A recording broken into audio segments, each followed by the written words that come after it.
How long since you watched the new day lean down upon the land? No one around but you and your thoughts. And time sliding by on its spiral glide. Out here in Collin County, far from the crowd, the earth seems very near. It's as if everything you see has been here forever, unchanged since the first settlers came this way. There are trees in the lowland that have stood longer than any Texas town. Rich black prairie never touched by plow. Over there, where the creek bends through the oak and pecan and juniper, they found the bones of a sea monster 80 million years old. They had a bear hunt here once, the year they swore in Zachary Taylor as president. The year after McKinney got to be a town. Killed 52 bears in a single day. Maybe that's when things began to change out here. Listen. Oh, yeah. We have coyotes over in the back. We see them once in a while. And I used to have an old red fox over there that I'd see him every morning. He'd come trotting out of down in here and trot up across that open space where I could see from my barn. And I'd even holler at him, you know, and he'd just stop and look. I'd say, "Good morning, Mr. Fox." Listen. When I first moved out here, well, all that country west of there was farm country. There used to be dairy farms and fruit orchards, and they raised a lot of cantaloupes, cucumbers, okra, rich farmland. They went in and covered all up the houses. Progress, I guess, is what they call it.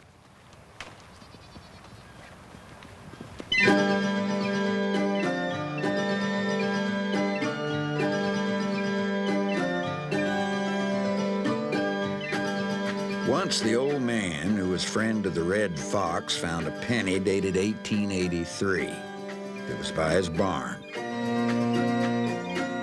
Beyond the barn is a creek, old as earth, where boys explore for miracles. I'm sure there were boys wandering here then, 100 years ago.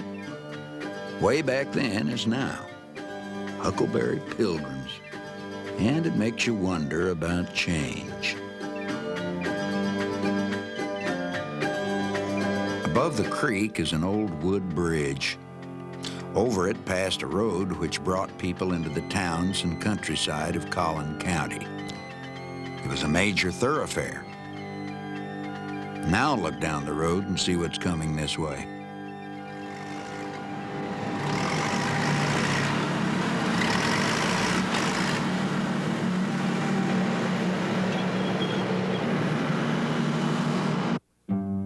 Well, it's clear what's happening.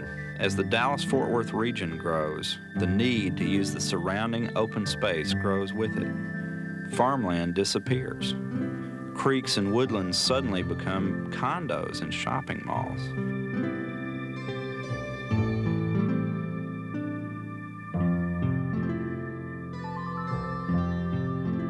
Look what happened to Dallas County.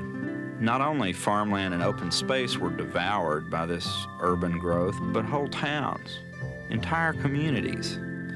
If you look for those towns now, you have a hard time finding them. All that's left are the names and a few memories.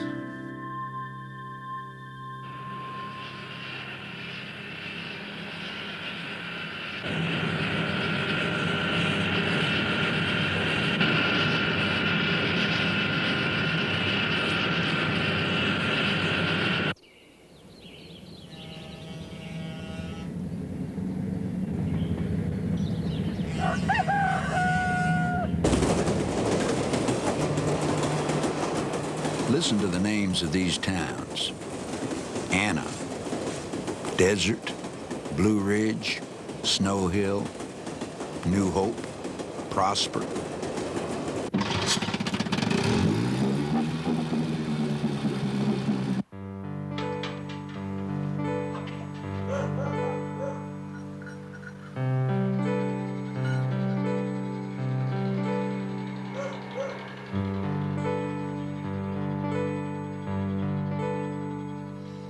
It wasn't long ago that the people in these communities, and others, McKinney, Plano, Frisco, got together and did something very rare in America these days.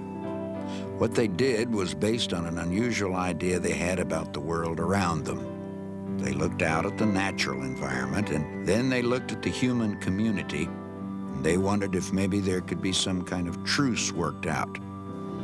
They saw the county as habitat, not just for the red fox and the bobcat, but habitat for man, for woman, for child.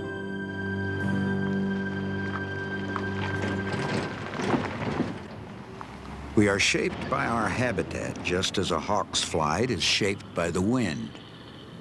What then if the habitat is destroyed?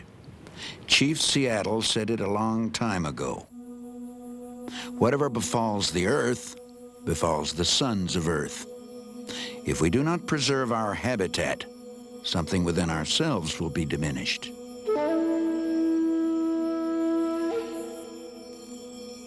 It was really exciting how it happened.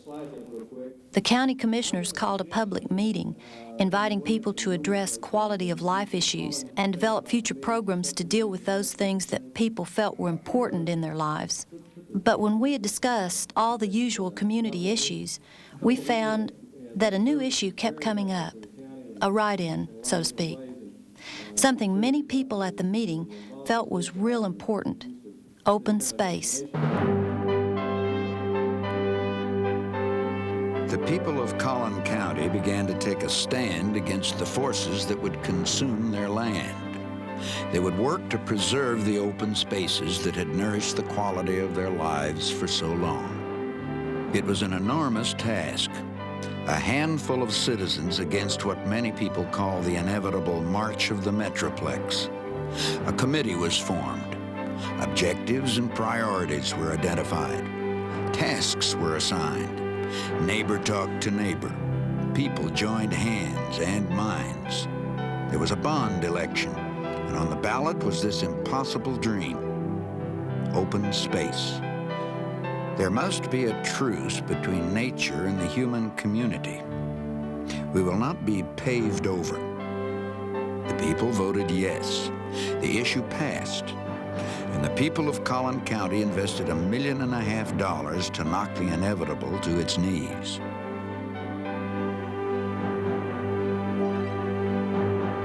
After a nationwide search, a noted natural resource consulting firm was selected to come up with a plan.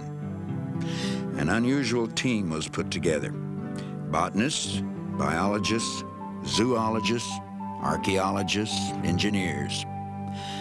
The team went out into the county to make a precise inventory of the environment. We thought we knew something about our county, but some of the team's findings were astonishing. And what we found are a number of sites that are essentially virgin blackland prairie. They have never felt the plow. You walk out there today and you see what European man must have seen when he first set foot on this continent. It's very rare. Less than 1% of the blackland prairie remains in a pristine condition, and some of the finest examples of these areas are in Collin County. Little by little, a plan evolved to preserve the open space of Collin County. But this was no ordinary study, no 5-pound package of statistics and jargon bound for a dusty shelf somewhere. Nor was it some environmentalist's nostalgic dream of turning back the clock and living on Walden Pond. Rather, here was the dream of all the people made real. To continue to take place. In community meetings, a rare and refreshing coalition was forged. Farmers, landowners, developers, public servants, naturalists, educators, mothers, fathers, families, people. A blending of special interests, a balancing of private interest and public need. Then in April 1986, after 2 years of study, public meetings, work, and negotiation, a plan was presented to the Commissioner's Court. It was approved.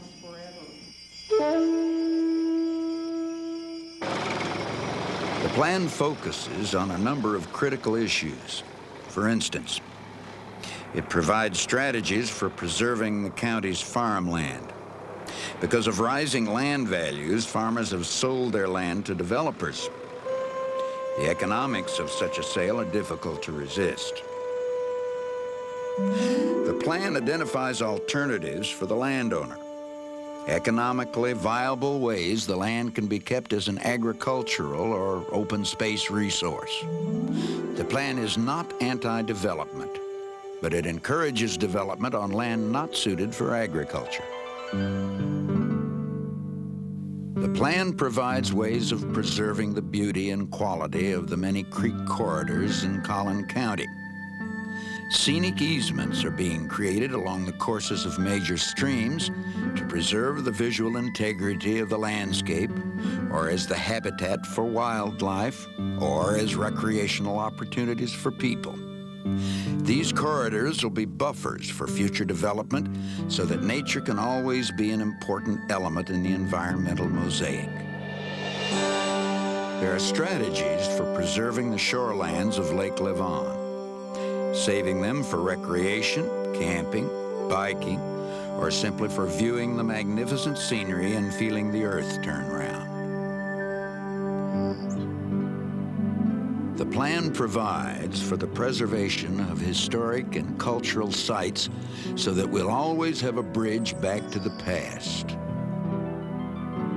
It provides a means of preserving the character of small rural communities so we'll always have an awareness of our roots. The plan provides for the creation of parks in suburban areas so families can feel a part of the natural world around them. And the plan provides for the preservation of the virgin Blackland Prairie so we can know what our world was like when the first settlers arrived. I think a part of our plan was inspired purely by the preservation ethic, to save something of value. But the plan also provides ways people can enjoy what has been saved. It's not like we just save these things to hide away in some museum, but to open them to people's lives. Already the Collin County open space mosaic is taking shape. What was once a plan alive with possibility is now a campaign in action. The struggle has begun. The first large parcels of land along Lake Levon and along a creek corridor have been saved from the cement trucks. One by one, the virgin Blackland prairies are being preserved for the future to enjoy, and farms and agricultural lands have been identified for preservation. A system of nature walks and trails for riding, hiking, and biking are being created. Working with the Nature Conservancy, the American Farmland Trust, the Trust for Public Lands, and the Texas Parks and Wildlife Department, the people of Collin County have begun to work their plan, do their dream. But it is only a beginning. There is so much that remains to be done.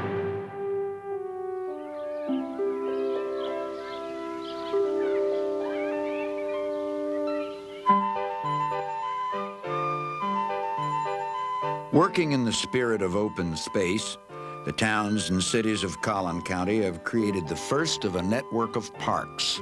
And it is here, where the children play, that two important realities about the open space movement can be seen and felt. The first is this. We often think of the natural environment and the human community as two opposing forces. Nature is one thing, development another. One is good, the other bad. One is real, the other artificial. But the Collin County plan accepts the nobility of human progress. We're a species of builders. It is simply another way of harvesting the earth. To build is in our nature, but so is nature in our nature. The plan is simply a guarantee that a truce between nature and the human community be honored in perpetuity. And then, we often see such preservation movements as a look towards the past. And in a sense, It is. To know who we were and where we have been is a way of understanding who we are and where we are going. But the Collin County Open Space Movement is also a look into the future. It was Hodding Carter who said, "There are only two lasting bequests we can hope to give our children. One of these is roots, the other, wings." Come then. Come help us if you can. Help us establish roots deep into this good prairie soil.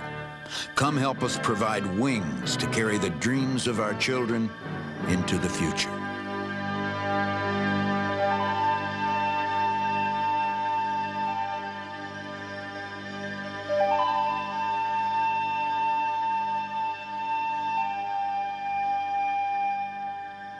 And we got a lot of squirrels and crows galore. me and the crows have a battle every year about who's going to get these pecans off this tree back here. We have armadillos. Then I've got one old owl down there in that creek, and I've seen him for years. We have coons. Somebody shot a coon in the leg, and it moved into my barn down there and stayed till he got well. He'd go in my tack room and eat my cat food, and I'd see him back there in amongst that hay, and I'd just, "Take it easy, fella, I'm not gonna bother you." So he finally got well and left.